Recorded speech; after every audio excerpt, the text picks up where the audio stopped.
The Bridge of Falling Stars.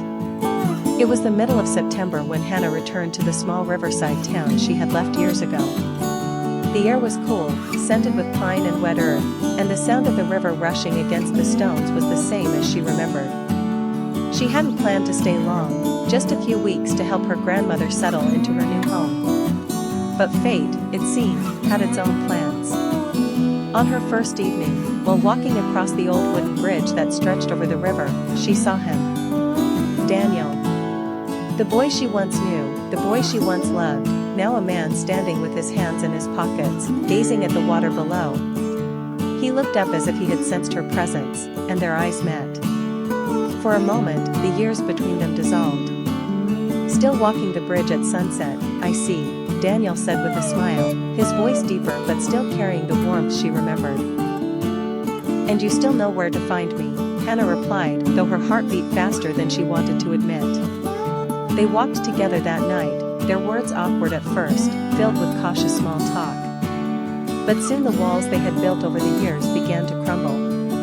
They laughed about old memories, summer nights catching fireflies, sneaking out to the fields during festivals, and the night when the two of them, at 16, had made a wish on a falling star while standing on that very bridge. You said you wanted to leave this town and see the world, Daniel recalled softly. And I said I wanted to stay here, because this was home. Guess we both kept our promises. Hannah looked away, guilt rising in her chest. She had left, chasing a career in the city, chasing dreams that had always pulled her forward. In doing so, she had left him behind.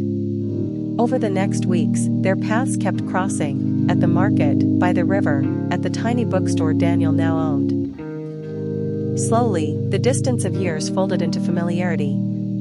Hannah discovered that Daniel had taken over his father's carpentry shop before deciding to open the bookstore, a place where he also taught children to read. He had built a quiet life, but one filled with meaning. One evening, under a sky lit with countless stars, Daniel asked, "Do you ever regret leaving?" The question caught her off guard. Sometimes, she admitted. But I thought if I stayed, I'd never grow. And I thought, you'd forget me.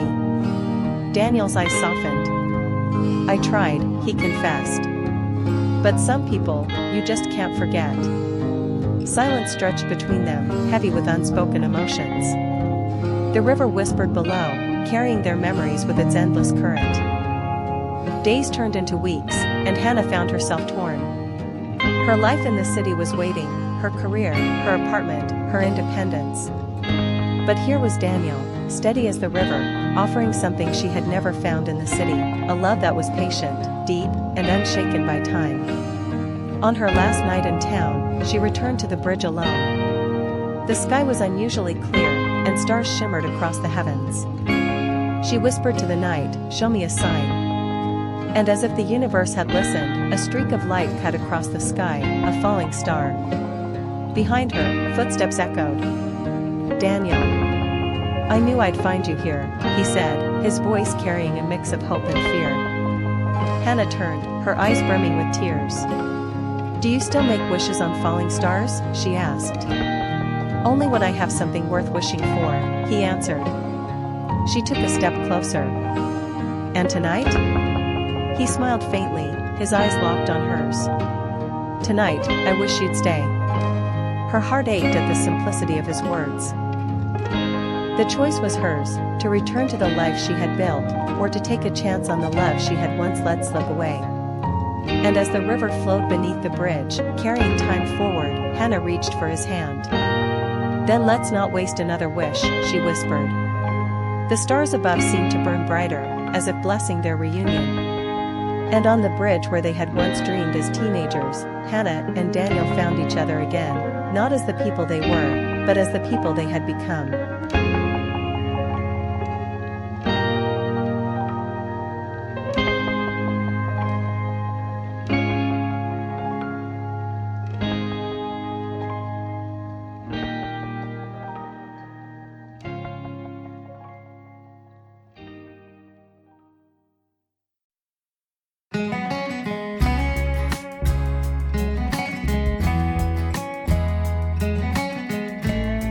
Whispers of the Evening Sky. The town of Larkspur was quiet, nestled between rolling hills and the gentle curve of a river.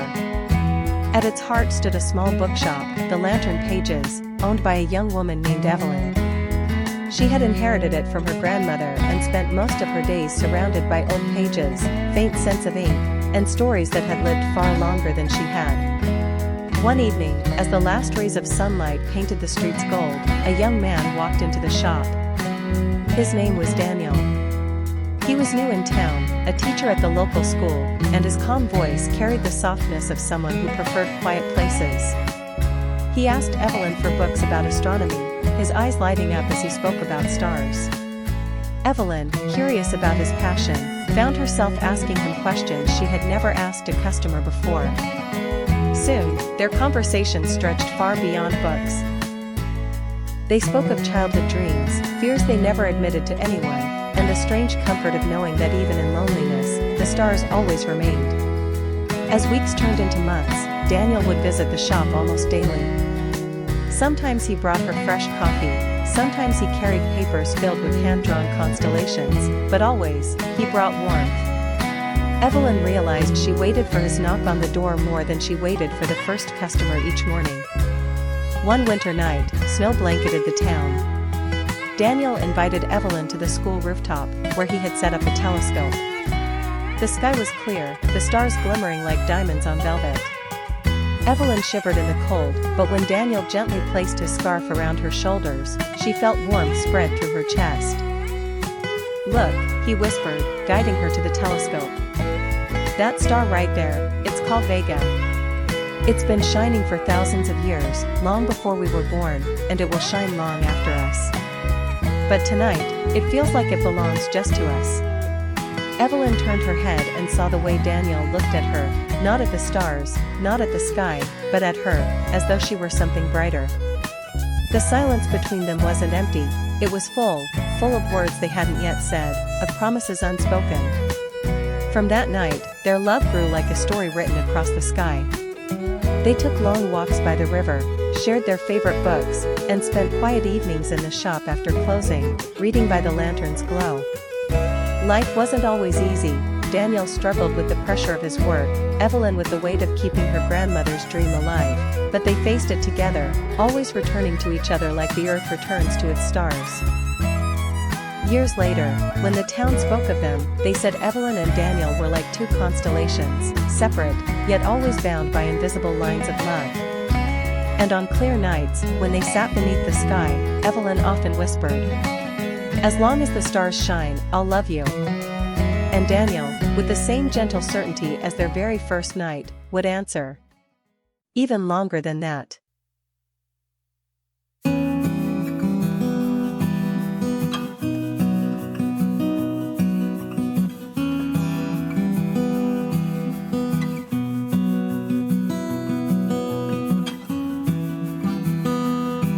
The Bridge of Autumn Leaves. On the edge of a small European town, there was an old stone bridge covered with ivy and autumn leaves. Locals often passed by without noticing its quiet charm, but for Emma, it had always been a special place. She loved to sit there with a book, listening to the sound of the river, and watching the leaves drift away. One chilly afternoon, as the sky glowed orange, Emma sat on the bridge reading her favorite novel. She didn't notice a young man approaching until he accidentally dropped his sketchbook beside her. "Oh, I'm sorry," he said quickly, reaching for it. Emma glanced at the pages and saw delicate pencil drawings of landscapes, faces, and even the bridge itself. "These are beautiful," she murmured. The young man flushed. "Thank you. I like drawing here. The light is perfect." His name was Daniel, an art student who had recently moved to the town. That day became the first of many encounters. Emma with her books, Daniel with his sketchpad. The two began to share the bridge like an unspoken promise. As autumn deepened, they talked more. She told him about her dream of becoming a writer, and he confessed his fear of failing as an artist. Sometimes they sat in silence, comfortable enough to let the river carry their unspoken words. Other times, laughter filled the crisp air, echoing across the water. One evening, as the last golden leaves fell, Daniel sketched Emma while she read. When he showed her the drawing, she was startled. He hadn't just captured her face, but something else, her quiet longing, the way her soul seemed to lean toward the world of stories. "Why do you look at me that way?" she asked softly. Daniel hesitated, then whispered, "Because every time I see you here, it feels like the world makes sense." Her heart fluttered. For days, she carried those words like a secret flame. But winter was coming, and with it, Daniel's studies abroad. The thought of him leaving left Emma restless at night, staring at her unfinished manuscripts. On his last evening in town, they met again on the bridge. Snow had begun to fall, dusting the stones with white. Daniel handed her a folded piece of paper. "I sketched this for you. To remember me by." Emma opened it. Inside was the bridge, the river, the autumn leaves, but in the center was her, smiling. Tears filled her eyes. What if I don't want just a drawing to remember you?" she whispered. Daniel looked at her, his breath trembling in the cold. "Then what do you want?" She took a deep breath. "I want you. Here. With me." He stepped closer, his hands brushing hers.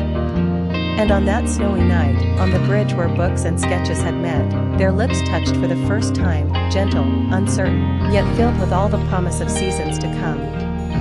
Years later, when Emma finally published her first novel, the dedication read, "To Daniel, who turned my autumn into forever."